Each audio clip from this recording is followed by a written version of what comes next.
Hey guys, it's Thomas here. Today I want to show you how you can take a bunch of photos from a lens like an 85mm on a full frame camera and turn them into a wide shot. What we're going to be doing is going from something that looks more like this from the 85mm to this, which is 6 shots stitched together. This technique is super easy and it's pretty obvious, but if you're like me and just never thought about it before, you might not have thought about it. One of the reasons you might do this is you are out and you don't have a wider lens to take a photo with. This might be a case of if you're traveling, you've only taken your 85mm because it does most things, and you've come across a situation where you want to take a wide shot. Another reason you might do this is you have a subject in the foreground and background and you want to have more depth and separation between them. Your 85mm lens is going to give you a better depth of field and just kind of blur out that background a lot better. So once you've established where you want to take your shot, you need to think about how many shots you probably need to make that work. In this case that I'm going to show you, I'm using 6 shots on a 2x6 grid, so 3 on the top and 3 on the bottom.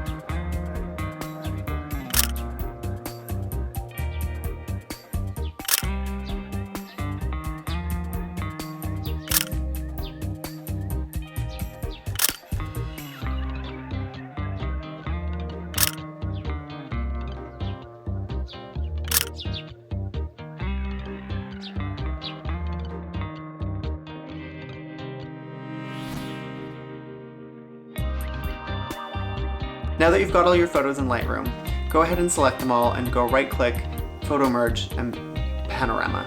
For me, Lightroom thinks that these are HDR shots because I accidentally shot these photos in the Sony a7 III's HDR mode. They're not actual, really true HDR, so we're just going to click No here and continue. Once you're in here, have a look at the settings and see which one works best for you. Your camera and lens might give you different results than what I have here, so click all 3 and see what you get. In my case, the standard perspective seems to work well, so we'll go ahead and merge them. And once you've done that, you've basically merged everything together and you have your much larger, wider shot that is probably something like 10,000 by 4,000 pixels. So you've, in some ways, replicated a much higher resolution camera. Hey guys, thanks for watching. If you like this video, please remember to like it and comment below. Let me know what you thought and if you want to see more stuff like this. Bye!